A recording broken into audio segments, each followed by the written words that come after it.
And some of our remote viewers have concluded that yes, it's going to happen this time. That we and it will be on the same side of the sun at the same time. And if the remote viewer, and they're getting their information from ETs, from sources within the US government that tell me that yes, they are deeply concerned about it, and they're worried sick about it, and they don't know what to do about it. What could the government or anyone else tell you? What could they say to you? Would they tell you that grab your hat, dig a hole, hang on? He says, oh, it seems to be a rather nice planet, and we know about it, and all we need to do is name it. And then bless his heart, you know, he had never had a heart problem, but within a year he was dead with a heart attack.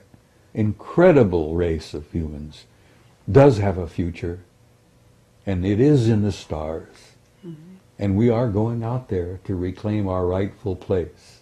It's kind of amusing considering that the last time we met, I told you it was to be my last interview.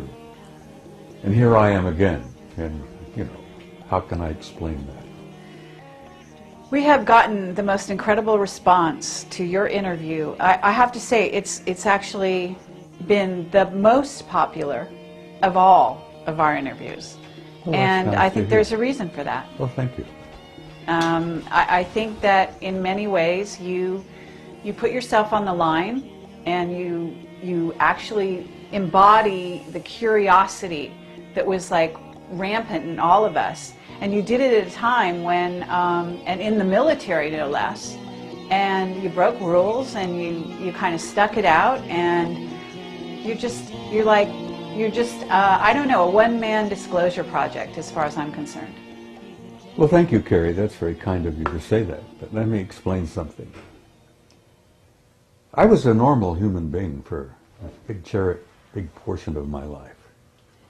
You know, I was a career military and no-nonsense kind. I wore a crew cut. When I learned what I learned in 1963, 64, 65, it changed my life. It changed my way of thinking, and I became obsessed with what I had learned. And over the years, I've learned so much more. And as I may have mentioned to you earlier, I learned a little bit. I wanted more. You know, talk about an addiction. When you start learning some things about a subject that is so profound, the more I learned, the more I wanted to know, and the more I wanted to know, the more I learned, and the more I learned, the more obsessed I became. And you talk about losing a paradigm. My old paradigm literally crumbled around my knees. You know, the world that I thought I lived in, I learned was not the world that I lived in. And the reality that I looked around and thought I saw was not the reality that exists. Mm-hmm. That much of what we see is an illusion. It's a result of our own illusions. We humans sometimes, rather than face reality, we create a little world of our own. You know, we get up and go to work, we raise the kids, we buy a house, buy a car, take a vacation, go on about our lives, try to save money, put a little in the bank for the kids' college, and live a normal life. And then I learned that there's no such thing as a normal life. That the world that exists is not at all what we think it is. And the more I learned, as I said, my old paradigm crashed around my knees, and I'm sitting here in front of you as a human wreck, you might say, you know, as to what I used to be. Because I lived in a world that was kind of cut and dried. Oh, you know, do this, do that, you pay your bills. It's not that way at all. Well, let's cut to the chase here, because you have come forward, actually you contacted us, I'm going to say, and said you've got something new to say. You've got something new to tell the people. And I know you're going to be speaking at the Bay Area conference, and this is amazing. And let's find out, what is it that's new? What is it you're willing to... You want me to divulge to you my great revelations, which I'm planning to speak about at the conference, right? Absolutely. And you know, this video will not be edited and out there before the conference, so you don't have to worry that we're not going to ruin it for the viewers of the conference. Well, there's lots of little tidbits that are kind of interesting to me. I hope they'll be interesting to the people at San Jose. It's been my experience that the people who attend those conferences are pretty wide open-minded. Mm-hmm. As I jokingly used to say when I speak there, it's like preaching to the choir, you know, because they're a different group of people. Well, I'll give you a tiny tidbit, which I found interesting. As you perhaps have understood, I have been a member of what we used to jokingly call the Old Boys Network. I've been a member of it for over 40 years. And when we created this group, it was made up of military types primarily, all ranks, all services.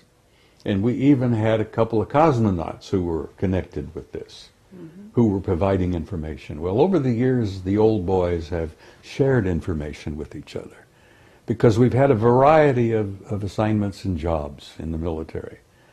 We had a couple of admirals, we had a general, we had 2 cosmonauts, we have innumerable colonels and command sergeant majors and people from all walks everywhere who provided information we used to share with each other. And some of us have been in very sensitive positions and had access to very highly classified material.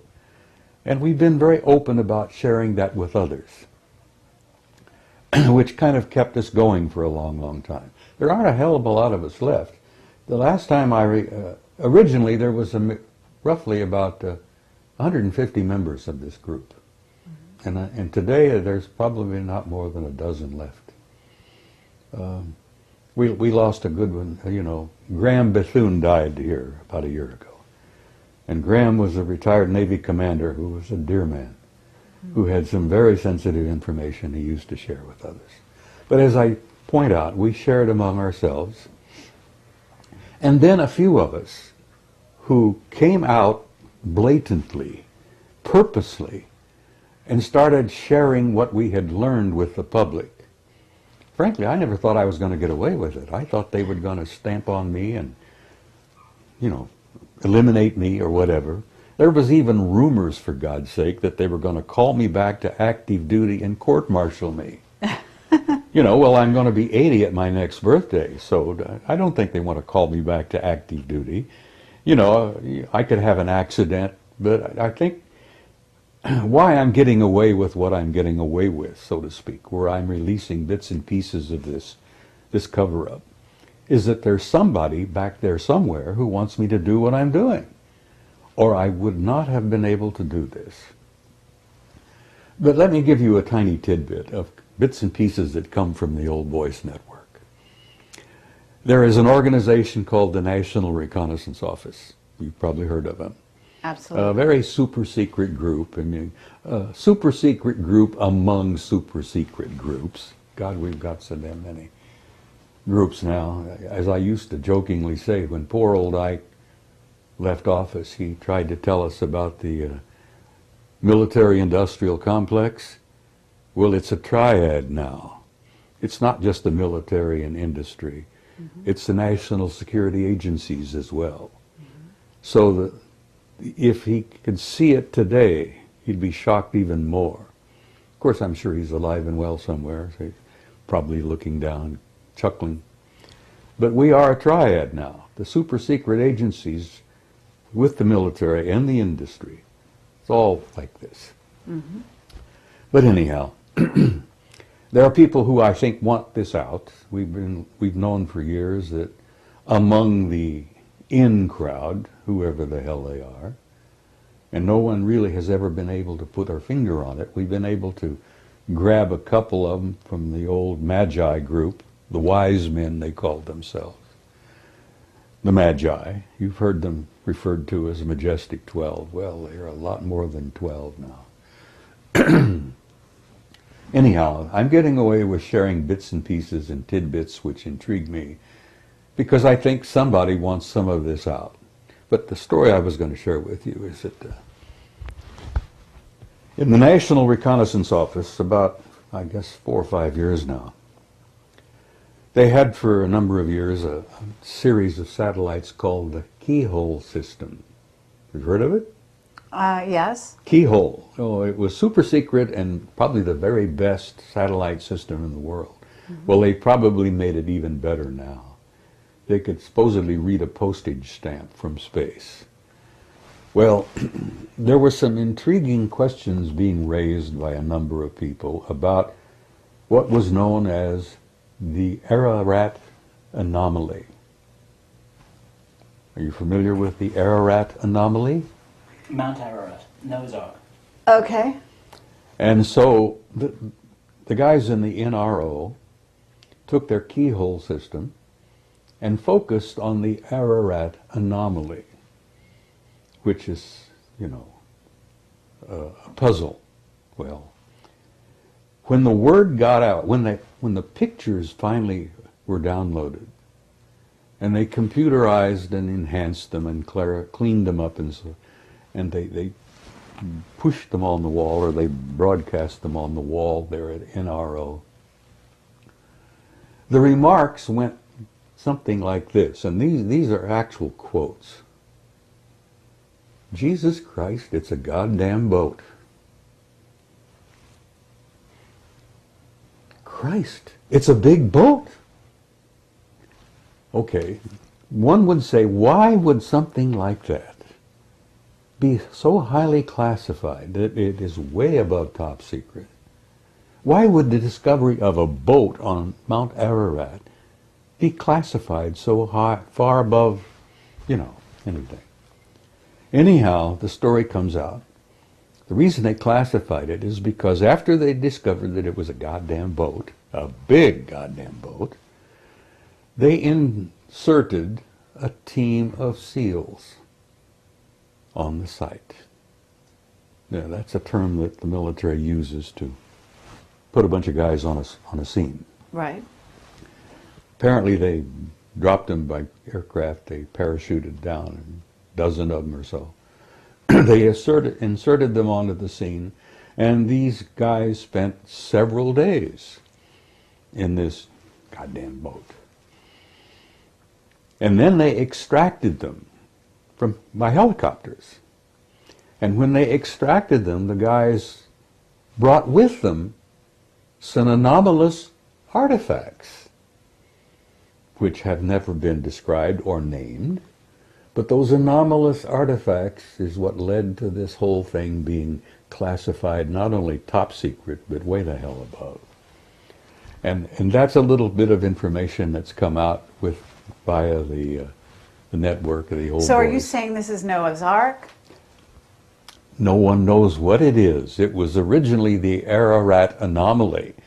But then they discovered that it was a gigantic boat, apparently.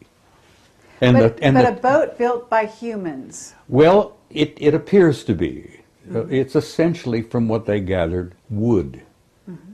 But it's a work of genius, apparently. It was intricately put together, and it's really... And it survived all these years. Well, apparently. The question, how many years, you know? When was the flood? The last rumor I had was 12,000 years ago. 10,500 BC. When are they saying? I mean, I'm sure you have a theory. Well, the religious implications of it, you see. You know, every ancient culture on the planet has a similar tradition about a flood. And I'm sure there were many Noahs, so to speak, wherever. But the idea that this particular thing is so theologically sensitive that some yo-yo back there at NRO decided to classify it. And then they sent the SEALs in, and the SEALs brought back artifacts. Well, there you are, you see. What could they have possibly found in this big wreck that is so sensitive? Question arises, I don't know the answer to that. Hopefully, if the old boy still stays alive a few years, we might find out. I find that interesting, and I share it with people because it gives you an insight into that bunch of nitwits back there that classify everything. Bill, go ahead with your question about Mount Ararat, and then we're going to move on from there. I think it was Charles Berlitz who wrote a book, now this is purely from memory, which was called The Great Ship of Noah. And he published a bunch of photographs. These photographs are on the internet, of something that looks like a ship on Ararat. And there are two versions of this from what I've heard. One is fairly low down, and which is an enormous thing that looks like a whole lot of ship's timbers. And there are persistent reports of another object that's much higher up, way above the snow line, quite close to the summit. And I wondered if you could say which of these, if either, has been picked up by the keyhole satellites and analysed. And when the seals were inserted, did they carbon date the wood? Oh, I'm sure they must have, but I haven't got any information on that. My guess is, Bill, that the seals were inserted on the one on toward the top, up above the snow line. That's the indication that I got, that that was the one that they went in, they landed, they dropped, they parachuted in. Spent a number of days up there, apparently. But what they brought back in the terms of anomalous artifacts is the thing that intrigued me. Why would they classify it so far above top secret? But that bunch of nitwits back there, and I've known some of them over the years. I've worked with some of them. And I think they are a bunch of damn nitwits. You know, there's no damn reason why they've classified so much. Mm-hmm. What year was this when the SEALs were sent in? About 5 years ago, from what I can gather. Really? Yeah. That's bizarre. Well, the keyhole program was really big in the late 90s. Now, I'm sure they've got satellite programs that are even better now. We've got civilian programs that are so damn good that the Department of Defense will often go to the civilian contractors and buy photographs taken by civilian satellites that are outstanding. So it leads you to suspect maybe how much better could be some of our DoD satellites. Right. You know, they have classified Lake Vostok. They took it away from JPL, who was monitoring it, and, you know, with satellites and all. You're familiar with Lake Vostok in Antarctica? No. Oh, no. Oh, God, that's a sensitive story in itself. Under the ice in Antarctica, there is a freshwater lake, deep, deep down under the ice. That's 100 miles long, about 50 miles wide. Fresh water. The temperature in the damn lake is about 65 degrees, which is pleasant swimming, you might say. But at the end of Lake Vostok is what's known as a gigantic mass con, a mass concentration of metal, very similar to the mass cons they discovered on the moon. Gigantic circular-shaped metallic objects deep under the ice at the end of Lake Vostok. Highly classified. JPL had it. National Security Agency took it away from JPL. It's one of the most sensitive things in the world now as to what is the anomaly at the end of the lake, the mass concentration that is so easily picked up by satellites. Another top secret, you know? Mm-hmm. The common folk, you're not supposed to know that. Right. Why? Well, you can't handle it, you see. The implications of it are just too vast. Well, tell me this. Do the Chinese know it? Oh, I'm sure they do. As you may know, the Chinese now have gone into space in a big way. It never gets into the newspaper, but the last I heard, the Chinese have a satellite orbiting the moon. taking lots of pictures. Well, I'm hoping that the Chinese publish a lot of those pictures, because our own NASA people took many, many pictures. The Army took thousands of pictures under the Clementine project. Are you familiar with Clementine? I've heard of it. It was not a NASA program, it was an Army program, Department of Defense. They took thousands of pictures. They've only released a dozen or so. They took pictures all around the moon, backside, bottom, top, everywhere. Well, are you in touch with Richard Hoagland? I know Richard. He's a good friend. Okay. So you know some of his recent research? Well, I read his recent book, which is dynamite. Uh-huh. Okay. You know about the secret space program? Oh, yeah. And you know about the von Braun and the Nazis and what's been carried over to the U.S. Oh, honey, it's political bigger system? than that. Okay. Well, much bigger. But when I raised up Richard Hoagland's information and the stuff that he's bringing forward about von Braun, the Nazis, you know, paperclip, and you're saying it's much beyond that. So It is. where are we going with Well, that? our original space program was all a product of the Nazi Party. Without von Braun and his crew and the paperclip program, I don't think we would have gotten to the moon when we did. Or we certainly wouldn't have beaten the Russians. Because the Russians grabbed their crowd. They also went into Germany and grabbed a bunch of scientists. And then the Russians have a tremendous scientific program of their own. You know, they didn't need Nazi scientists. They would have eventually done it on their own anyhow. But one of the biggest secrets of all is the secret space program, the fact that NASA is, it's like Blue Book used to be. I think it's a public relations front. Right.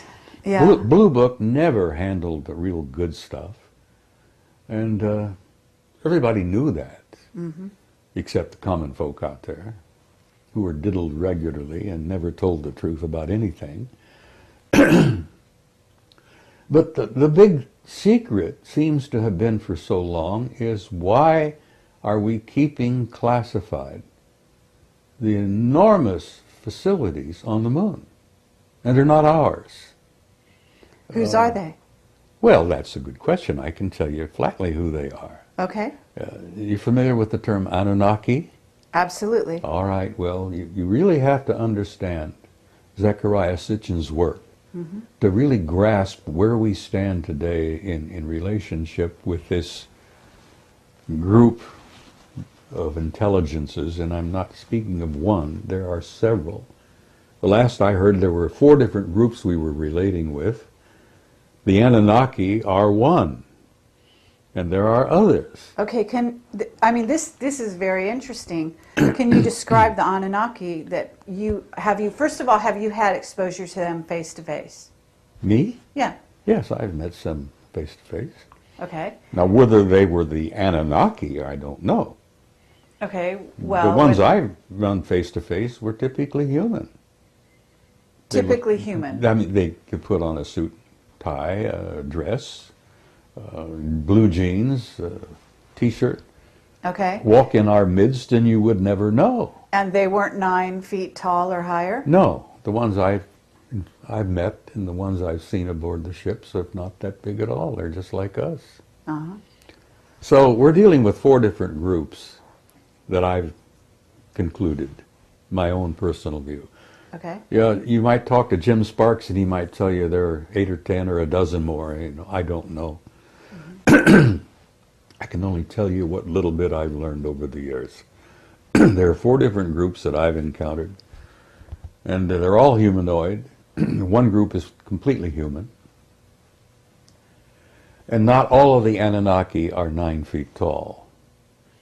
They were human enough that we are related to them and they're related to us. And that lovely little story in chapter 6 of Genesis is quite true. They did indeed engineer the genes and chromosomes of an existing species on this planet. God knows how long ago. Sitchin says it was 200,000 years. The information I have learned indicates that one of the major tweaking took place about 60,000 years ago. That Homo sapiens sapiens was tweaked and genetically manipulated even more. So we're coming along slowly. Okay, so what 4 races? Let's name them, in your opinion. Well, there are the humans. Okay. Some people call them the Nordics. Then you have guys that are very pale and very tall and very broad, which some people refer to as the big whites. Okay. And then you have the little guys. The Greys, and then the Anunnaki. So Yeah. those are the 4 you're familiar with. And not all of the Greys are an evolved species. Some of them appear to be what they used to use. They were an artificial life form. Androids. Yeah, they were humanoid androids, but they were constructed.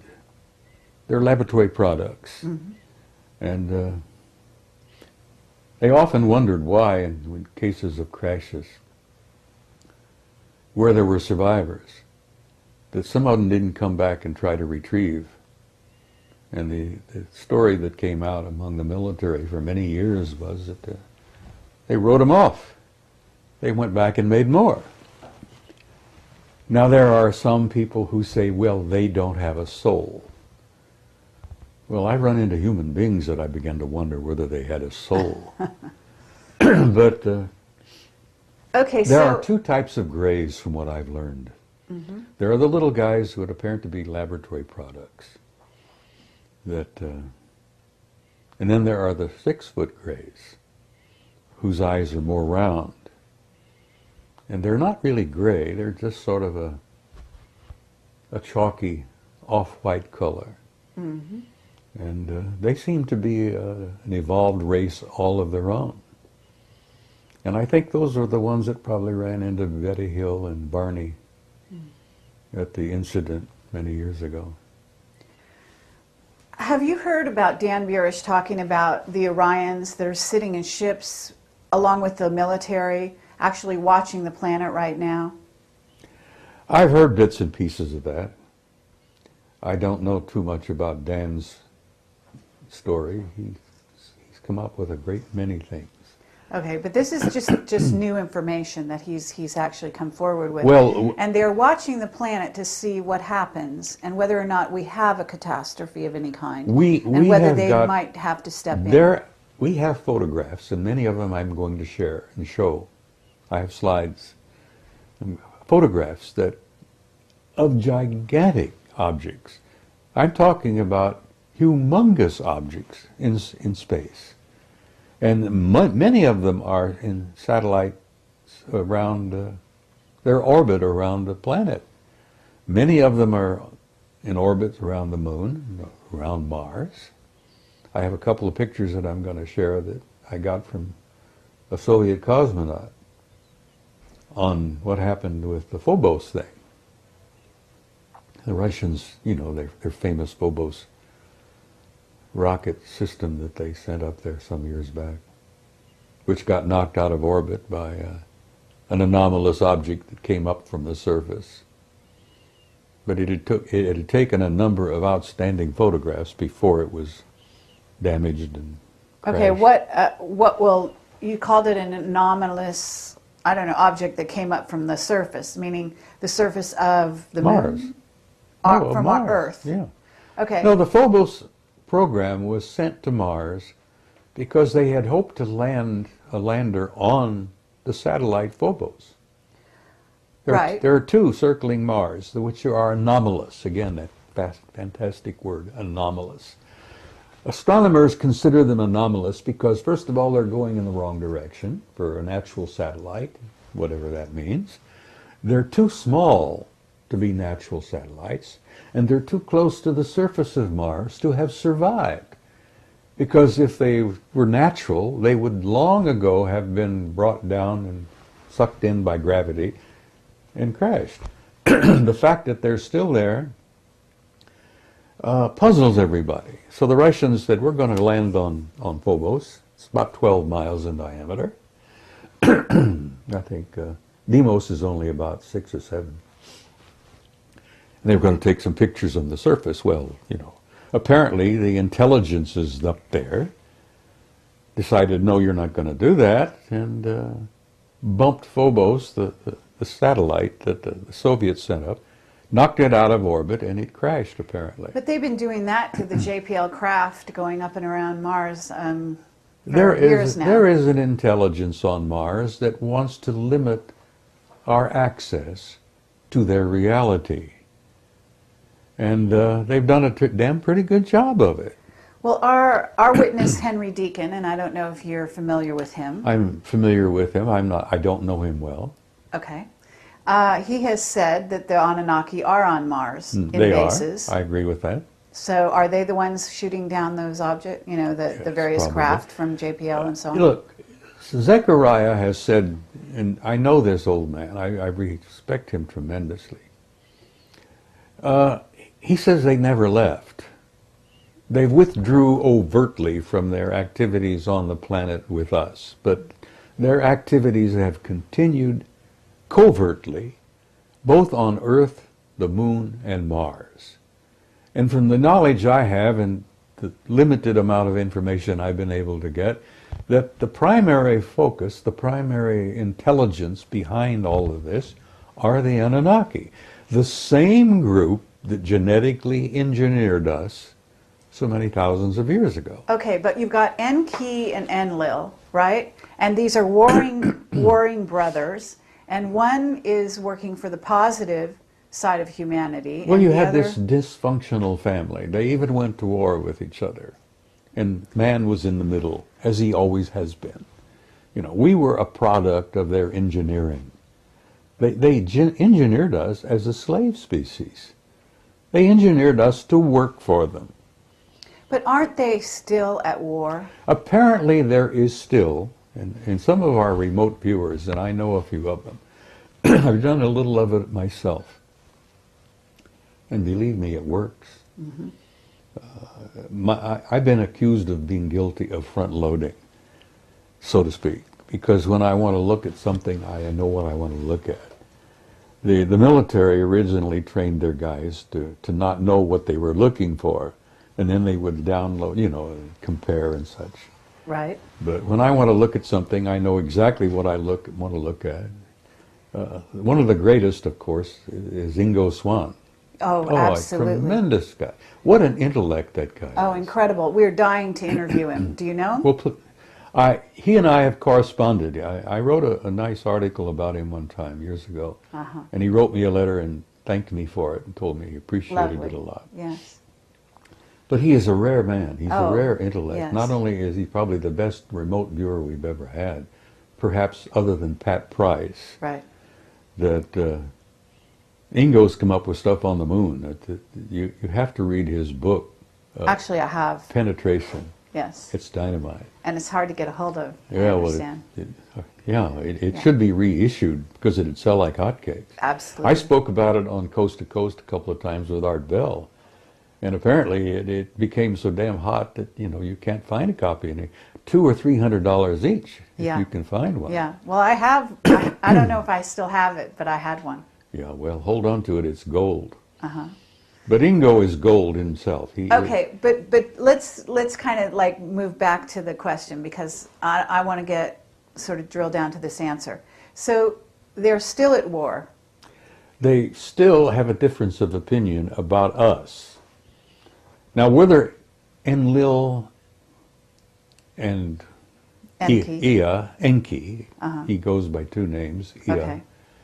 whether they still are alive or not, Right. with the genetic geniuses that they have been, that they are, they can genetically manipulate, they ingeniously genetically manipulated their own chromosomes, DNA, till they literally have become practically immortal. Now, I wouldn't be a bit surprised that Enki and Enlil may still be alive. Mm-hmm. Maybe they're running around with a cane like I do, and grunting and groaning. They got the great grandkids doing the running, and I don't know that, and I'm sure that no one else does. But apparently the factions are still divided. And the one side wants to use us, as they always did, and the other side wants to give us the opportunity to be our own species, to chart our own future, and to call, to determine our own lives. Mm-hmm. And there apparently has this been difference of opinion going on. So when we get back to the national security state and the state of the U.S. right here and now, I mean, you're an ex-military. I hardly want to call you ex because I think you're in some ways probably still consulted here and there. We're about to go to war with Iran. What's your perspective on this? We're not? No, we're not. Okay. And that's my opinion. Mm-hmm. And for whatever it's worth, Sure. I have a half penny in my pocket that I don't believe that we're going to have a nuclear war because I don't think the custodians will allow it. Right. The planet is too valuable. It's too rich a reservoir of life. Not only the humans here on this planet, but all the other creatures. This planet is an absolute cornucopia of beautiful, beautiful forms of life. And not only that, but the the fauna and the what's the other term? Flora. The flora. Uh-huh. The flora is infinite almost. Yeah. No, the planet's too valuable. Okay. They've got a lot invested in planet Earth, and they're not about to let it go to a nuclear war because they have the power to see that it does not happen. And I want to tell you something else. You've heard this old rumor about the Prime Directive? Mm-hmm. Bullshit. It doesn't exist. Right. Okay. They have been interfering here, breaking the so-called Prime Directive over the centuries, so thousands of times. They have been interfering, according to our historical records, back to ancient Greece. They probably had a hand in that damn dust-up at Troy. Mm-hmm. They took sides. There were even rumors in Homer's reports that the gods themselves came down and took sides and played in the game. To them, it's a game. Right. Well, the Bhagavad Gita, if you're familiar with it, I mean, filled with it. The Vedas are filled with it, you see. Absolutely. Richard Thompson is a genius. He's written a book about it. Oh. Alien Identities, it's called. Okay, I'll take a look. Read it if you get a Yes, chance. I'd love Richard to. Thompson. Okay, now I'm going to change gears. He worked with Cremo on there. Oh, really? Yeah, they were jointly wrote that book on hidden history of the human race. Oh, okay. Cremo and Thompson wrote that. Well, Richard wrote a book of his own called Alien Identities, and it's filled with Vedic facts, which you would enjoy. Yes. But the history's pretty clear. They've intervened over the centuries, again and again and again, wherever it seemed appropriate to their benefit on their behalf. And they've gotten in our wars. They've messed around in that whole mess. Okay, but what about Planet X? Oh, it's a reality. Yeah? Yeah. So what are they going to do about that? Well, apparently they are concerned about, you know the story, according to Sitchin and according to the Sumerians, it's a reality. Mm-hmm. Well, our astronomers apparently have concluded that it is indeed a reality. For almost a century, astronomers have been concerned and interested about what they called an intruder that seems to come and go from time to time, and they can measure it by the perturbations and the effects on other planets.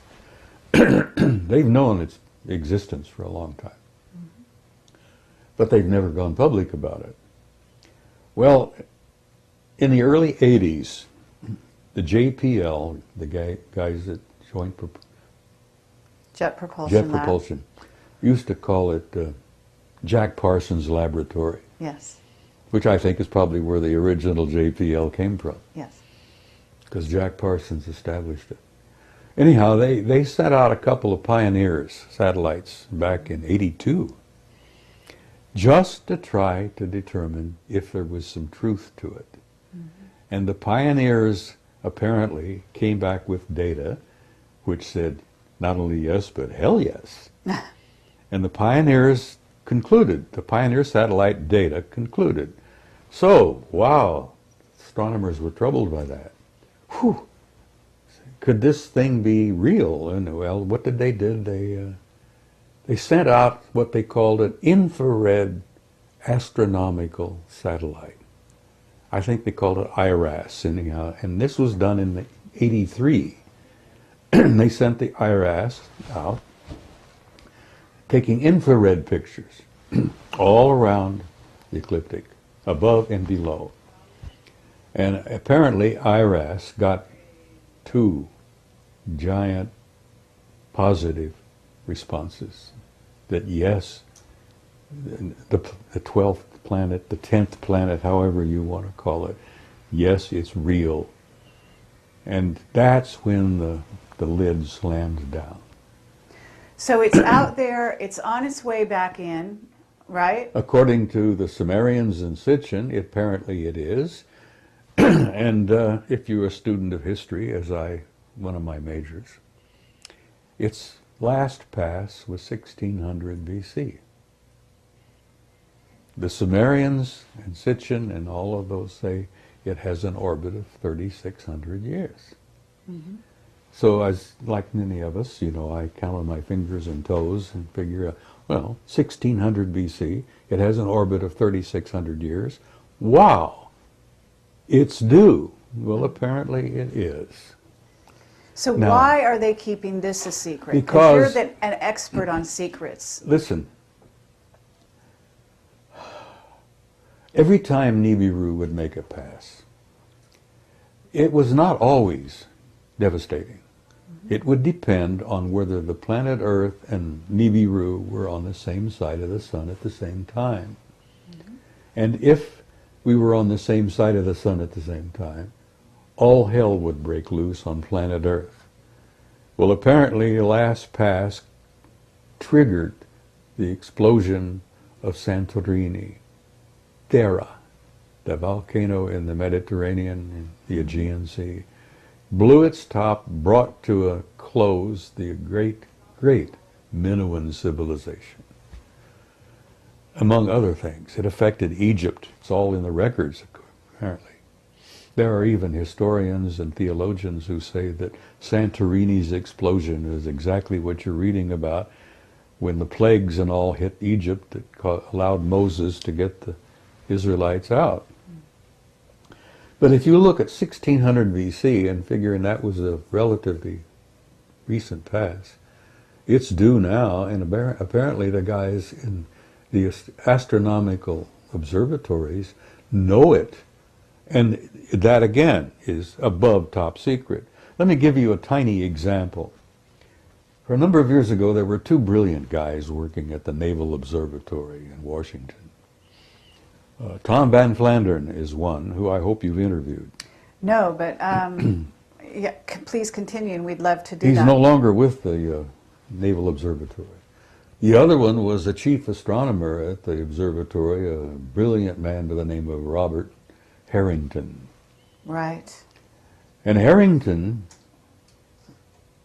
gave an interview to Zecharia Sitchin a number of years ago. I think it was 91 or so.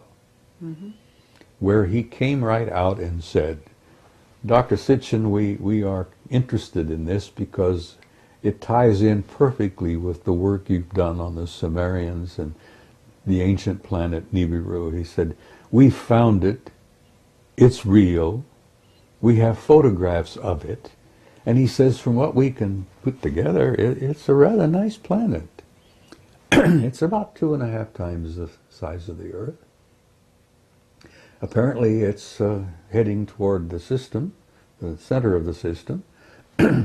We've concluded about everything about it except that we haven't named it. And Zecharia spoke up and he says, it's already been named.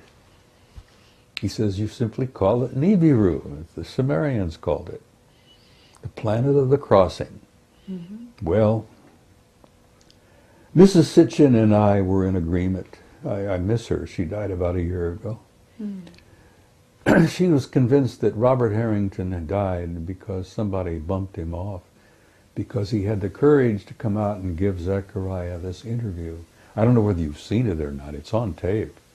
No, I haven't seen it, but we interviewed Lucas Scantamburlo about this subject, and he's also talked about Robert Harrington. Yeah, well, Harrington gave the interview to Zechariah, and it's on a video called Are We Alone? And I think you can pick it up at the conference here next week. Okay. I have a copy, and I sent a copy to Neil Freer, who's a man you should interview. Okay, well, we're in touch with Neil. He's a very interesting guy. Oh, he's brilliant. He's a brilliant guy. He's brilliant. He just recently came out and admitted that he's had an intimate interrelationship with extraterrestrial intelligence since he was a child. Well, he's always talking about the Anunnaki. I do know this. Well, he wrote a book called Breaking the God Spell. And he has supported Zechariah's work for years. I have a question, Bob, if I may, about the provenance of this information, in the sense that Zechariah Sitchin's work is very well documented, and a lot of people watching this video will be very familiar with his books and with all the intelligent commentary about that. Are you saying that you have additional information based on your contacts within the Old Boys Network, or are you doing a neat presentation of... Many of my conclusions are my own, you know, and they, in many respects, correlate perfectly with Sitchin's work, which is, you know, Neil has told me, he says, you know, Zechariah really should get the Nobel Prize. But I don't know what they would grant it to him in what field.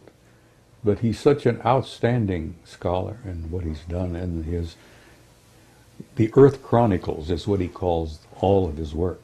Well, I think there's 7 or 8 of them now.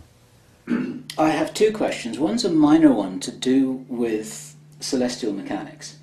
And it's just something that I've never understood, and I've heard this question from many other people as well.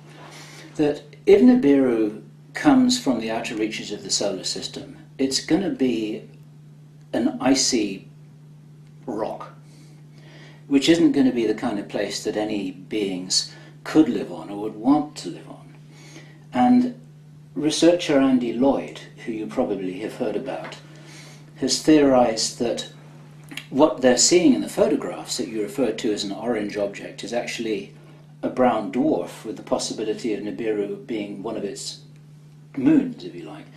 And there's a lot of debate about how to apply what Sitchin seems to have been saying to the real practicalities of life on an icy rock out in the orbit of Pluto. And I wondered if you knew or had anything to say about that. No, it's not an icy rock.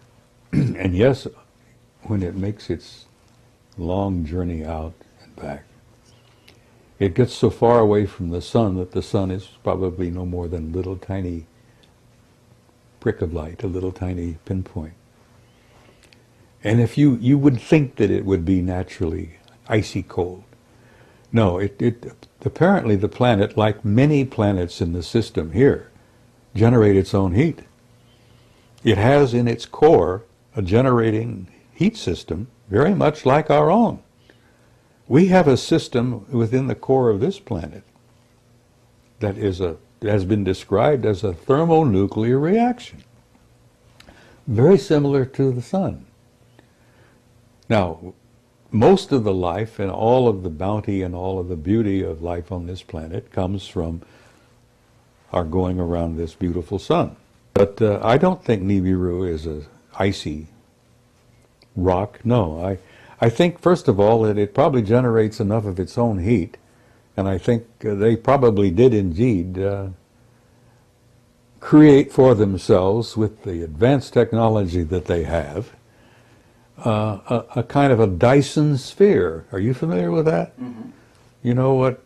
Brilliant British astronomer, I think, Freeman Dyson, said some years ago that an incredibly advanced technology will have the ability to enclose its planet and retain not only its heat, but its atmosphere. And I suspect that the Anunnaki have done that to Nibiru, and they probably did it, good enough, hundreds of thousands, maybe a million years ago. So the planet, I think the color from it, the dull red golden color is a result of that envelope of gold shell that they've created. They've created for themselves a Dyson sphere around their planet. And I suspect that any advanced technology will ultimately do the same, simply because it makes sense. It's a practical thing. But if they had that degree of engineering capability, why wouldn't they just live on Mars instead of hurtling through the solar system? Well, they weren't the original occupants of Mars. Okay. They used Mars as a way station, and they've reactivated it, and I agree with Zechariah on that they've reactivated their way system, their way station there. They used to drop off on Mars on their way here. So they were never, I don't think, original inhabitants of Mars. There are a few remnants of original inhabitants on Mars. There's even some indications, which I've been looking into, and I've gotten some data, that we're playing host to a bunch of Martians here on this planet. I'm talking about the original species. Do you know anything about the original Martian species?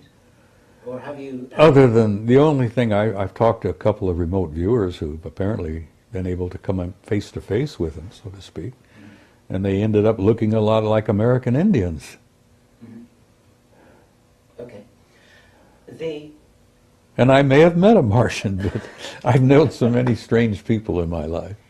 And sure, I mean, I understand this well enough to know not to laugh at a comment like that, that's for sure. So, that, believe it or not, was meant to be a minor question. I have a more major one, something that I thought you might want to talk about, or maybe I had misunderstood you a little earlier on, I think, in a conversation that Kerry had reported with you. Some serious researchers, Linda Howe, Jim Mars, quite a lot of other people, are really suspecting that there may be a hoaxed alien invasion as a kind of major celestial 9/11 event in our skies. You're talking about a false flag kind of situation. Flag, yes. And if we were to pull that off, if any of our idiot nitwits back there think that they could pull that off, I think they'd make absolute damn fools of themselves, because I don't believe it would work. I don't think you can do that when you've got the real power out there that wouldn't allow that to happen.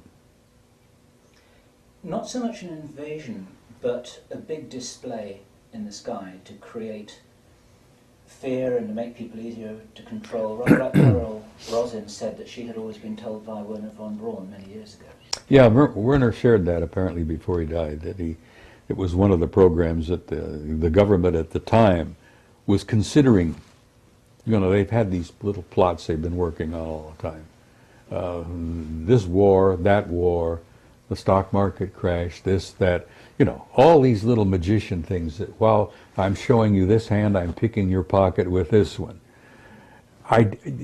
They may have had that in mind at that time, but I don't think they're thinking of it seriously now, because I think that our so-called powers that be, which is a joke, are in such close relationship and collusion with the real power that it would never work, that they would never allow it.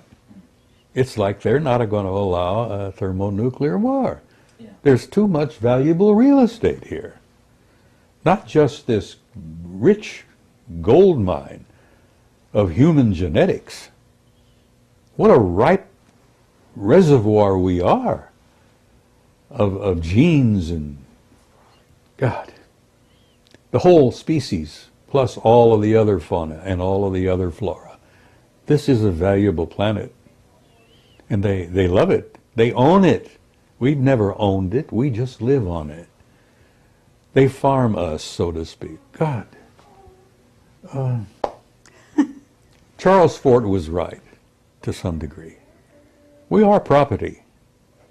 And we're going to remain property until we reach a point where we can literally stand up and say, all right, we're going to do this now ourselves, and prove it to the universe. We're dealing with a universe filled with life, and most of it is so far beyond our own. I used an analogy one time, and I said, they look upon us like we look upon headhunters in New Guinea. Now, you've seen the films, you know, History channels and all the rest. They're naked, they're running around with these stupid things on their penises and, you know, bones through their, whatever. Pathetic, sad, primitive, savages. They're not to be feared. They're not to be abused. They're to be nurtured and cared for. Well, the difference between some of them out there and us is the difference between us and these poor guys in New Guinea and those rainforests out there. Now, I joked about that, and then I learned later that that wasn't really a very accurate comparison. I learned later that I didn't even come close to an appropriate comparison. That the real comparison between many of them out there and us is closer to how we feel about the chimpanzee. And Bill, if you allow your mind to take those trips, and I know you do, there are creatures and life forms out there that are literally godlike. A lot of the remote viewers who've encountered them, and I've seen a few of them myself, look upon them as transcendentals. They manifest as living energy life forms, forms of light. They're the same kind that appeared when Jesus was walking around. Probably the same kind of guys that showed up with poor, Joseph Smith. I didn't know the history of the Mormon faith. Poor Joe had an event one time happening in his bedroom where two brilliant, beautiful, tall, glimmering, glistening beings of pure light appeared in his bedroom. Those are transcendentals. Now, the difference between them and us is between us and the rhesus monkey. So I think I'm getting close, maybe not, but I'm thinking I'm getting close to an analogy that may be more realistic. You know, I have nothing but hope because I'm an immortal being. I'm an infinite life form. If you could see me the way I really am, Bill, it wouldn't be in this pathetic body with the... It's only our bodies we're describing, not Oh, us. that's right. You know, this is just a shell. I've had it for 79 years. I've used it badly, and I've abused it over the years, and I'm beginning to pay the lessons, or the prices for that. But if you can see me as I can see you, and we are shimmering beings of light. Yeah. Absolutely. Totally. Well, okay, I have a question for you because he's got a book out called End of Days. Yes. And in that book, he actually talks about Nibiru and the return, but he doesn't say that it's actually going to happen now. He says he thinks it's about 2060. That was his estimate. Okay, and so where does this information that you have and 2012, how do we put this all together? Because I'm going to say something about what you're telling us, because it's clear that you're something of an intelligence analyst yourself. You certainly have an incredible background. You can cross-correlate and so on. But you also have some insider contacts, and you also have contact with Anunnaki, as you said, all right?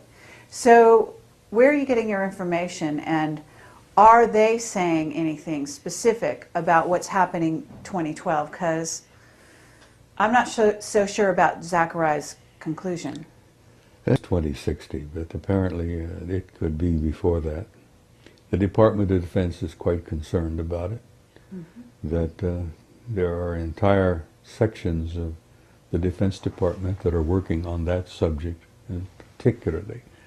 The big question is, are we and it going to be on the same side of the sun at the same time? And some of our remote viewers have concluded that yes, it's going to happen this time. That we and it will be on the same side of the sun at the same time. And if the remote viewer, and they're getting their information from ETs, and much of my information from this same source. And yes, we're in for some bad times. And we're talking about while we're still here on the planet, because I don't know that we'd be alive during 2016. Well, I don't know whether I'll still be here or not. You know, I'll be 80 in March, and you know, I've got a ticket out of here. Right. I've got it stamped. I've got it paid. But I'm 9 years beyond my warranty as it is. No, but I think you're going to live quite a while. So we've got this interesting thing going on, and we have a huge crackdown on anything to do with Planet X. It's been made the laughing stock. It's an amazing thing. Oh, the ridicule is. I mean, I think it supersedes even the ET ridicule. Oh, it does. It does. I think it's been so strong, and it actually has come, I would say, from the Vatican. Mm-hmm. So what are they so afraid of, number one? And number two, have you heard the theory that basically what has to happen is a protective shield is going to be put around the Earth such that this time it's actually not going to have the impact that it has in the past? I've heard that rumor in passing. And the technology exists to do that. Mm-hmm. What I have a suspicion is that much of what will transpire will be allowed to transpire. The Earth is not going to be destroyed, and the human race is not going to come to an end. But it is going to be a difficult period of time when it begins, and let me tell you, it has already begun. The reaction from the sun is a clear response to the presence of this other body. Now, this other body has already been photographed by telescopes in southern Chile and in New Zealand. I had asked Marcia to dig into her files. I had an article from a good friend who publishes a magazine in Rome. And Adriano, I don't know whether you know about Adriano Forgione, brilliant young man. Yes. Anyhow, he has connections with the Vatican. He has good friends who are Jesuit priests and astronomers. And the Vatican is concerned about it. Anyhow, Adriano sent me an article including 2 photographs that have been taken of Nibiru already. Taken by primarily, I think, this observatory in Chile. But they've taken pictures at an observatory in New Zealand as well. So it's close enough now that optical telescopes have pictures of it. And they're studying it carefully to try to determine, what is it they call it, the celestial mechanics of how everything moves. Well, if our remote viewers are correct, and the ETs have given us some rundown on it, it's going to be a difficult passing. Because we and it are going to be on the same side of the sun at the same time, and that means all hell's going to break loose. Now, they have the technology.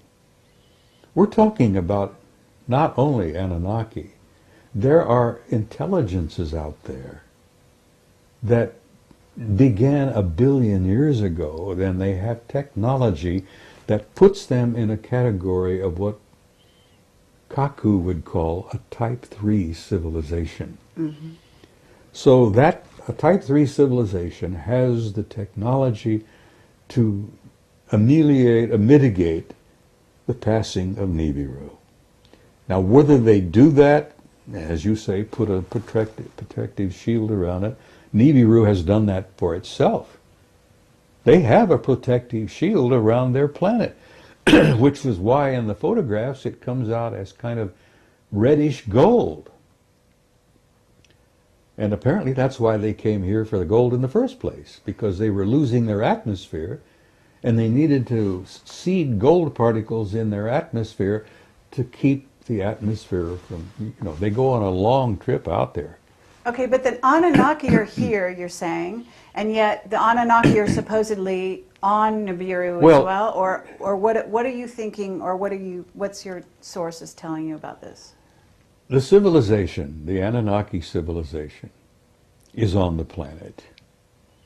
But the Anunnaki are on this planet as well, all over the damn place, under the sea, at facilities that we know about, inside Mount Hayes in Alaska, inside Mount Perdido in the Pyrenees. There's one right in the middle of Australia, which is near Alice Springs. And what's the facility out there? Pine Gap. Pine Gap, yes, thank you, my friend. Pine Gap. And that happens to be the R&R facility, according to the remote viewers. What's R&R? I'm sorry. Rest and relaxation. It's what we used to call it in the military. The R&R facility for who? What, the for Anunnaki? the ET Really? and the Anunnakis, yes. Pine Gap. And they're dealing with human beings. They need rest and relaxation. But anyhow, the rumor is that Pine Gap is primarily an R&R facility. Have you been there? I've been to Australia. I haven't been to Pine Gap, no. Would you lie to me? Sometimes, maybe, but not right now, no. Okay. No, I haven't been to Pine Gap. A lot of my work has been a result of analyzing and sifting and evaluating the work of others. That's what an intelligence analyst does. Takes data from a variety of sources, but I have some information that I have been provided from sources within the U.S. government that tell me that yes, they are deeply concerned about it, and they're worried sick about it, and they don't know what to do about it, because we don't have the power to do a damn thing about it. Is the estimated date, as best you are given to understand by your sources, in the next few years, rather than Sitchin's estimate of 2060? Well, let me tell you something about, you're talking about 2012? I'm talking, well, there are some serious Planet X researchers who say that we'll see the thing next year, and the thing's going to start. I think you may see it next year, but I don't think you're going to have the hell breaking loose until maybe about 2020. You're going to have a build-up of factors. It's not going to happen all of a sudden, just like that. You're not going to go out the front door and all hell's breaking loose. You're going to see a series of events taking place involving our geologic structures. You're going to have increased volcanic activity. You're going to have increased sunspot activity. We're at a low right now. Mm-hmm. But you're going to see tremendous sunspot activity. You're going to see tremendous geologic activity. The ring of fire will probably erupt. Now, these are all going to be clues that all hell is coming, You're going to have storms. The cyclones have been getting worse, and the hurricanes have been getting worse. You're going to be having hurricanes showing up in places that they really haven't troubled us for a long, long time. So you're going to have a build-up, not slowly, but a consistent build-up of geological and weather and sunspot activities. And you're probably going to, the estimate that I've heard from people who have studied it is about 2020. Okay, but we have heard that Sitchin, as well-meaning as he may be, is working for the government. And my understanding would be is that they don't want this information out. So they're doing everything in their power to make sure that it's ridiculed, as we've observed. Carrie, what could the government or anyone else tell you? What could they say to you? Would they tell you that grab your hat, dig a hole, hang on? Would anything they say? Is that what the underground bases is all about? Well, I have always had the conviction, and I've put this together over the years, that the so-called elite, the creme de la creme, when they're self-designated, you know, they have been preparing for chaos for years. It initially was initiated by the thermonuclear threat with the Soviets. Underground, fallout shelters where we could go. We have our own air conditioning. We can have our own food supplies and our own water supplies. That was a program that began that I worked very closely with when I was with FEMA over the years. I've been in underground facilities you wouldn't believe. Mm-hmm. And there are facilities everywhere that are not known. I mean, there's a big facility right under Fort Huachuca here in Arizona. I mean, a massive one. Never come out. I'm telling it now, but, there's a deep, deep, massive underground facility under Fort Huachuca. They're all over the place.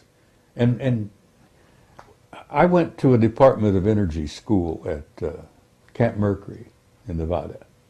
That was the first time I visited Site 51. I may have shared that with you. Mm-hmm. Anyhow, I went to school in 79. Department of Energy school on radioactive emergency disaster response, anyhow. So you went into the underground base at 51? No, I talked to the guys who built some of them. I also took a bus ride over the pass from Camp Mercury, which is the atomic test facility there. I went into Site 51, Groom Lake, from the rear. And it was no big thing, just a tremendous facility there. Most of it was underground. And the hangars...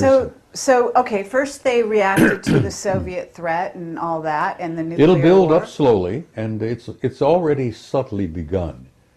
And they don't want to talk about it. No one wants to share it.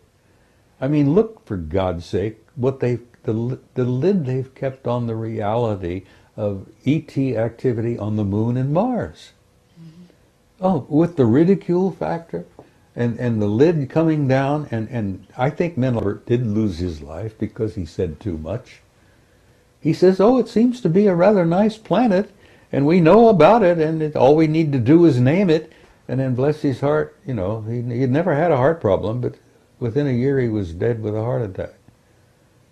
When Ike met that crowd at Muroc, which is now Edwards, right, in 54, he met the Anunnaki. Mm. Poor Ike, not long after that, had a heart attack. Mm. It was more than he was able to deal with. The shock of that reality took a toll on him. Hmm. And that's one of the reasons why the Brookings report reached the conclusion it did. You can't tell those poor folks out there all this. They couldn't handle it. Well, BS, they can handle it. Damn, human beings can handle anything. I mean, I have to agree with you. We've gone through hell over the centuries. If we could handle Attila the Hun and Adolf Hitler, we can handle anything. We've been designed to handle anything. We haven't been designed to live very long. But then again, there's another story there. Right. Where did you think that this tremendous outpouring of knowledge on the double helix, our RNA, our DNA, and all of that has been coming forth? Is there some connection with the fact that maybe we now have a relationship with the guys who originally designed us in the first place? Sure. Of course we have. We're now in the process of redesigning and engineering our own DNA.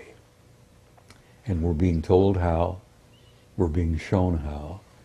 And thank God they're sharing it with us now, because the first time poor old Adama and Iwa wanted the knowledge, they threw him out of the garden, as it were, And that's another thing I want to talk about briefly in passing, is that there's no such thing as original sin. And that's a crock of manure that's been forced down your throats for thousands of years. There's no such thing as original sin. The human race never fell. It was pushed. And this species that you and I are a part of, this beautiful, wonderful, hopefully incredible race of humans, does have a future. And it is in the stars. And we are going out there to reclaim our rightful place, where we should have been in the first place. Okay, and this gets into the secret space program and terraforming, because there is some terraforming going on, preparing for what might happen if Nibiru comes through and if the Earth is in such a state. We're talking about terraforming Mars, maybe beyond. Have you heard things about this? Yes, terraforming is a fine art. It's been going on for millions of years. The Earth itself was terraformed. Right. You know, it was prepared. The garden was prepared for life. And then life was introduced and has been nurtured since, from the very beginning. Terraforming is a fine art, and some of those guys out there who've been around a billion years are pretty good at it. So, you see, I don't know whether they're planning to re-terraform us after Nibiru passes, or are they going to try to help alleviate the damage in the meantime? I would suspect that the latter. Maybe they are planning, through their engineering genius, and my God, the fact is that, you know, they've got artificially constructed objects in space in the rings of Saturn that are over 2,000 miles long. Spaceships, 2,000 miles long. I have pictures. I'll share next week. Okay, what about John Walson? You know, are you familiar with his pictures of the craft around the sun? I've heard of it, but I haven't seen them. Just wondering. We've got objects. I have photographs taken by Apollo 13 of alien ships 5 miles long, and I'm showing those over in San Jose. Wonderful. Now, those were taken by our own astronauts. Now, you get the guys on Apollo 13, and they're all, from what I understand, all 3 still alive. And you won't get a one of them to admit who snapped the shutter on that camera, but the film is there, and the negative number is there, the roll number is there, and there it is. NASA photograph of a 5-mile long artificial spaceship. Now, and that's small. Well, let's talk about the astronauts for a minute, because what's going on with Clark McClelland, and why is he having such a problem coming forward? I didn't know Clark was having a problem. He has a book that he's trying to write. He's penniless. He's had a terrible time. They don't want him to talk. No, they probably don't. Okay. And have you talked to the astronauts? What about Edgar Mitchell? Have you talked to Edgar Mitchell? I talked before he died with Gordon Cooper. I was on the phone a few times with Cooper. He even sent me a photograph of himself. I admired him because he was one of the mavericks who had the courage to come out and say what he had seen.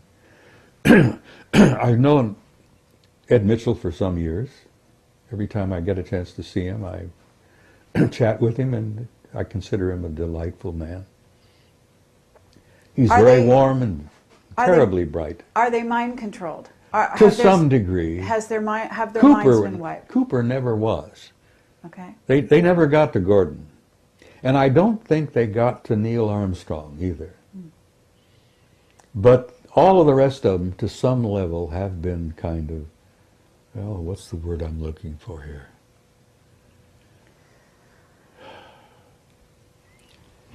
They have been conditioned not to speak. And in some cases, they may have been hypnotically affected to not remember. Dark mission, Hoagland says, and the evidence is pretty clear, that they hypnotically debriefed, is what they call it, But supposedly they were hypnotized to help them enhance their memory and to recall, and apparently some of them had been hypnotically advised not to remember certain things. As much as I admire Ed Mitchell and respect him, tremendous, wonderful guy, he has admitted publicly in front of other people that his time on the moon, walking on the moon, was kind of vague. He can't recall everything. And of course,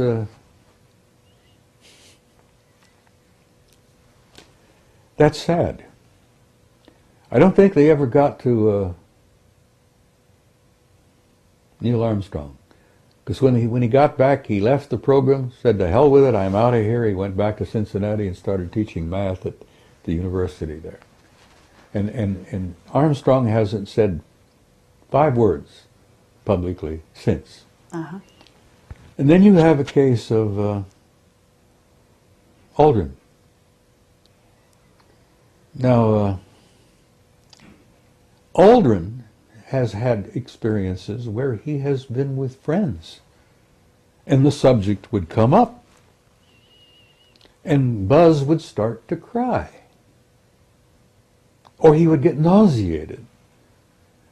One time, and Hoagland touches upon this, I think, chapter 10 in the book, where Aldrin was in conversation with a few people and with his wife, having a few drinks, and was just kind of relaxed.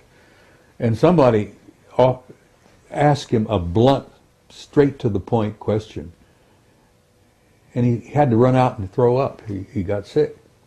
Now this to me is a result, and I've studied it enough over the years to know that that sounds to me like hypnotic suggestion. Mm-hmm. He has been hypnotically conditioned not to remember or to not even discuss it. And if he gets nauseated, and in the one instance with a bunch of old friends, old flyboy types, he ended up starting to cry. Now this breaks my heart, because Aldrin is a good man. He was one of our better men to be selected for that program. Mm-hmm. You know the story, and this is common knowledge. They got back from Apollo 11. They put Aldrin in a sanitarium for about 6 weeks. He was suffering from alcoholism. Do you believe that? Do you believe one of our best and bravest, one of the finest, who in the Apollo program suffered from alcoholism? Nonsense. That apparently it was the programming to be reinforced. Now, why would a grown man with his background break down and cry like a baby, or end up getting nauseous and barf on the subject? That's hypnotic, post-hypnotic stress. So what is it on the moon that is, that is so important that they want to completely whitewash it out? Oh my God, the astronomical societies, the professional astronomers in this country have been guilty of criminal activity. You may quote me. They've been guilty of criminal activity for years to not discuss the reality of what they knew on the moon. There are major facilities and major activities going on the moon all the time. Not only that, the moon has water. Now, whether it's a natural process from the satellite, or whether it's water that's been stored there for use, there are vaporous signs of a form of an atmosphere in the bottom of some of the craters. Now, astronomers have seen these pictures, but that dishonest bunch of nitwits won't discuss it. They're scared because you know why? 90% of their income comes from government grants. And when you've got a government grant, and that's your prime source of income, You're going to say whatever the government says you should say, or don't say whatever the government doesn't want said. Well, anyhow, there's some atmosphere on the moon, at least in the base of several of the larger craters. There is water on the moon, but there is major activity going on. I mean, we're talking about engineering activity. There are giant ships that come and go out of the craters. Mm-hmm. There are lights all the time. They have noticed bridges appearing and then disappearing. I mean, they're active as hell on the moon. But the same activity is going on Mars. Sure. You've seen my photograph, I guess. It's not only my photograph. But there's a city the size of Chicago underground on Mars that's generating so much heat it shows up in infrared photographs. Are you in touch with John Lear? I've met John. I've been in his house a time or two. I visited him. I have a tremendous respect for him. The reason I like John is he's been nailed, as I have, as a damn fool maverick, you know? I mean, this is his pet, project. The establishment has tried to ridicule John Lear, and you can't ridicule John Lear because he's got sources similar to some of my own that are beyond question. He's getting people inside, feeding him information almost on a regular basis. I get mine in bits and pieces when I go to conferences and when I meet people, but John gets it direct. Okay, I have a question for you about Arlington Institute and what's might be happening in October, because we have a lot of information coming at us about October and about something that may be planned. I don't know if you've heard some of this stuff. We have our top secret witnesses are coming at us saying, that the economy is being engineered to crash here in the U.S. Oh, this whole thing has been engineered. All right. It's been diddled. This is a joke. And the poor guy out there, the poor working man on the street, as it were, is being screwed royally. But, this whole thing, Carrie, I would almost come to a point that 90% of what you call reality are threats with the Russians, the Georgia invasion, the stock market collapse. All of this is all engineered. So tell us about it. So tell us about Georgia, because, to get back to, I know the guy who's head of, or was head of, the Arlington Institute. They are sending out a newsletter inviting people to tell them what dreams and visions they're having about October, because October has become such a hot month in tracking. There's something called Half Past Human. Have you heard of them? In passing, just they're doing, they do language. They track with web bots all over the internet, basically tracking where a language is going. They've been doing it since '98 with computers and so on, and they were able to chart, like before 9/11, this huge raise in consciousness, that some event was imminent. What they're getting for October is the same thing, only something even more long range in its effect. Well, I have a tremendous respect for John Peterson. He's brilliant. All right. I've known him so for some years. Arlington Institute is suddenly asking for people's dreams and visions about October, why are they doing it? Marcia is more in touch with John now than I am. He's a computer person, I understand. I won't touch the damn thing because, as I told you earlier, I enjoy my privacy. And if you're on the World Wide Web, you don't have any privacy. Okay, so anyhow, I agree with you there. So, okay, but you know him, and here I'm just basically, you're saying this thing is engineered. So what happened in Georgia? What do you know about it? Oh, it was all engineered. Okay, so the Russians, were tipped off? The president of Georgia did what he did just to lure the Russians in. Right. And he went in. The Russians could not have ignored him, for God's sake. He invaded one of their little, So what's the purpose behind it, though? We know what happened, but why? I think, what could the purpose be other than to detract people's attention from this over here to this over here? Okay, and while our economy was falling around your knees, we're all paying attention to the Russians invading poor little Georgia. Okay. Well, the Russians didn't invade poor little Georgia. They went out and whacked the president of Georgia's little pee-pee, as it were, stopped that, and they pulled back, you know. Right. That was, you know how the magician works? He gets you in front of his, you know, he's Very got, good, and yes. he's doing this with this hand while he's picking your pocket with this one. That's right. And that's what the government is doing. And when I say government, it's not the government you think you got. Mm-hmm. It's not the, you know, God, that's all a facade in itself. Mm-hmm. The government we've got is probably being totally run by the Anunnaki.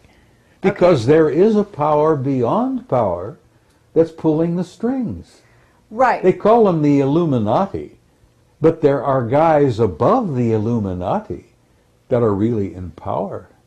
Okay, but we're told the Vatican is behind a lot of it, and that, in other words, the Vatican is behind what's going on in the U.S., that there's a plan, and you've got the Anunnaki. This is not a positive plan, okay, to take down the Well, U.S. they think it is.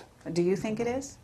Their ultimate idea is, yes, a positive idea. Okay, what is it? A one-world government. Oh, right. Of Absolutely. course that's what they want. Right. And they're going to have it eventually. Absolutely. Now, you can have a positive one. But the growing government, pains, right? the growing pains that we go through before we get there, it's going to be pretty horrendous. Not only are we going to have to put up with this crap with Nibiru, which is a real thing, but this growing process that we're going through to end up eventually with a one-world government is going to be painful as hell. And there's going to be a lot of blood on the streets before it's over with. Sadly enough, that's in my opinion a fact, and that's being manipulated from a very high level. Okay, but we have white hats in the U.S. government that are actually trying to prevent this, are they not? We have some good men and good women who are well aware of what's taking place and what's transpiring, and they're trying to modify, ameliorate, is that the right word? To make this growth pain as painless as possible. They're trying to not have as much blood as it might take. Growth from adolescence as a species and as a society is somewhat like the painful growth of an adolescent kid, 13 years old, who's trying to grow up. Do you remember when you went through that? It was Sure. not fun time. Absolutely. So, okay, but let's get down to the nuts and bolts. The stock market is crashing. You need to invest in gold and silver The if you want stock to stay market alive. was rotten to its core. Absolutely. But are you telling people to leave, to go to South America? What's your advice? I'm telling people that you're in for some difficult times. And I say this in my presentations. I jokingly look at them and say, you're all doomed. There's not a one of you that's going to be around 100 years from now. You're doomed. So to hell with it. Enjoy the ride. No, I tell people who are interested in listening for whatever it is I have to say, that you're in for some difficult times. It's going to happen. There is no way to avoid it. We cannot go on as we were, because some of our systems were rotten to the core, and our banking system, the insurance programs, all of that, stock market, Wall Street, those guys were absolutely rotten. The housing industry? The housing industry, that was bound to fail. You talk about a bubble, it was bound to fail. It had to fail. Well, I'm glad it failed. Hope to hell that they learned something from it. Now, Okay, but are we talking about martial law in the United States? I mean, what are we talking here? you're talking about a time when you may have martial law. It's only one step away. You know that the authority has been given to the president to declare it. Right. Congress gave that authority to the president years ago. I've even lost track of how long it's been. But anyhow, all the president has to do, whoever he may be, and that doesn't matter much anymore either, because one nitwit is very much like the other. You have a national emergency, and it's declared. Right. Boom. Martial law. You declare a national emergency, which has not been declared yet, Right. but we're right on the edge of it, Right. and you're going to have martial law. Okay, and but you're we gonna- don't have an election, right? Well, you're thinking about an October surprise. I have no idea. I'm asking you. Well, I don't know about that. I'm not sure it'll happen in October. I suspect it may occur within the next year. But I don't know. I haven't had any dreams. My dreams have been pretty fascinating recently, but none of them have been terribly troubling. And I know this is all happening. It's going to take place. It's inevitable. It's been orchestrated. The Illuminati do exist. They are in power. They've been in power for years. They've been demonstrating that power ever since 1913, when they created the hell is it, this banking system? The Federal Reserve. Federal Reserve, yeah, which is a private corporation. We lost most of it in 47. I don't know whether you were aware of that, but that was a big year. National security became everything. It became the member of the triad. 47, we declared, we made the National Security Agency. We formed a pact with the Brits, the Australians, the Canadians, and New Zealanders. The UKUSA Pact, which most people don't even know exists. The UKUSA crowd, all of us, Britain, US, Canada, New Zealand, Australia, are all like this. Whoever's in the White House and who's ever at Buckingham Palace, it don't matter. All right. The power behind the scenes has been running this damn thing since 1947. And Ike saw it, scared the hell out of him. He met the Anunnaki, that scared the hell out of him. So they're pulling our strings now like they always have. Okay. So what's your solution? What would you tell people? I mean, in facing the future, in trying to reinvent the future, certainly Marsha's working with people to become enlightened, to She's doing apply. a tremendous amount of work to help people make this transition. Carrie, we're not just going through a transition, we're going through a transcendent transformation, literally. A transcendent transformation. We're going to come out of this thing when it's all over with, totally different species. We're not going to be the same people we were in the past. And that's good. And it's going to hurt, and it's going to be painful. And I tell people, and I've said this repeatedly, don't get too uptight about it. You've been through hell before, you're going to through a bit of it again. But once it's over, once you've made that transition, we're going to have, hopefully, a new world, a new future, a new beginning. And I think that's the end of the great year that we're going through. We're going through the end of a 26,000-year cycle. And I tell you, 2012 don't matter. First of all, Christ was born 7 years before. And this is a fact. And if you don't believe me, get Sir Lawrence Gardner, who's probably one of the best historians we've got working today. Lawrence Gardner's got the facts. Jesus was born in 7 BC on the 1st of March. Now, if you want to count from his birth, like we supposedly have been doing, add 7 years to 2008. You end up with 2015. That's pretty close to what 20... so you're saying we're actually in the year 2015 now? No, we're in the year 2015 right now. Right. So Yes. that means that Nibiru, when you say it's coming in 2020, is actually due in about 5 years. Probably. So we're looking at 2013 by our calendar. Well, no later than 2017. I'll throw 2017 out. Okay. And you can take that to the bank.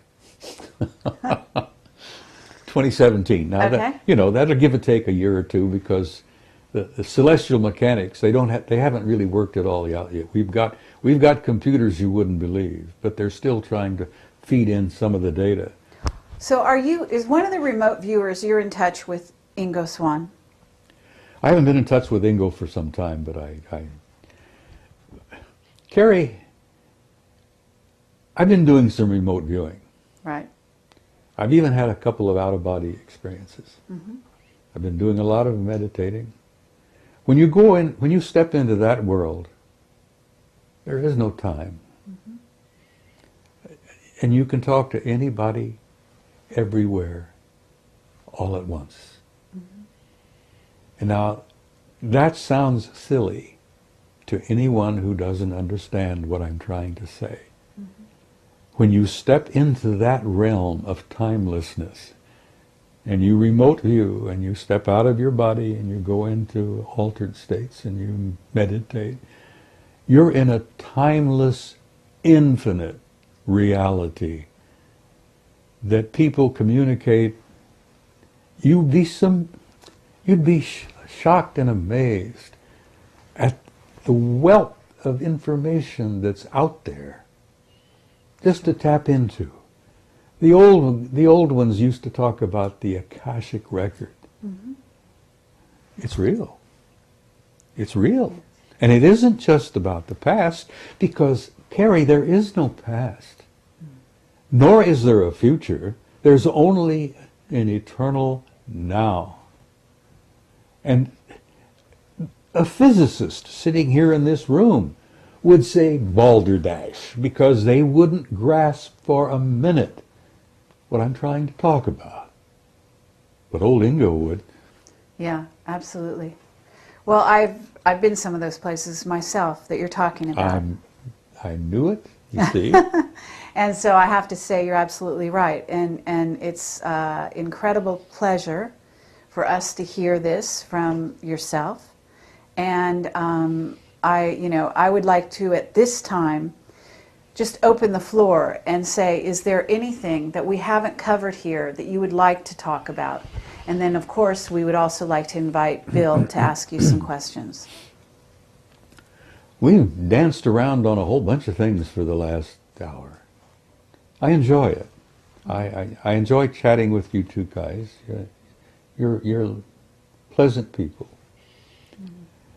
As I say, I'm an old codger, and you plug me in and turn me loose.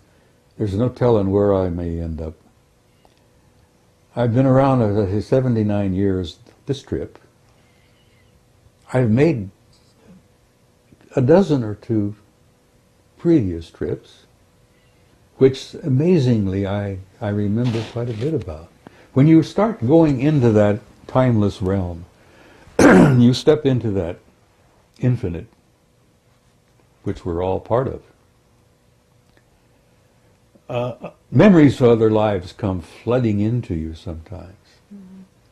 Oh God, the things I've seen, the things I've done, the places I've been, this life are kind of shocking. The things I've done, the places I've been, and the lives I've lived before are beyond belief. I'm not boasting. This is not a boast. Mm-hmm. But I'm an old soul. I've been around on this planet a long time. And I amazingly remember it. Some of the memories I would rather not remember, because they're painful. Mm-hmm. Hell, I have memories of Sumer. I knew the Anunnaki back then. Worked with them. I was one of their products. I know them now. And I don't have any fear. And in bringing this to a close, I would like to say to whoever is watching, get rid of the fear. You have nothing to fear. You are an immortal, timeless being who has an infinite future. in a glorious universe that's so filled with beauty and life that we on this little tiny planet couldn't begin to grasp. But I say to people, don't be afraid, for God's sake. Gather around you those you love. Spread that love around. And go into tomorrow with courage. Because you've been through a hell of a lot worse before. So be hopeful, love one another, and have courage. And that's really all I have to say. Well, thank you, Bob Dean. It's really an honor and a pleasure. Thank you, Carrie Cassidy. I enjoyed every minute of it. I'm 79 years old. What do you mean, hold that thought?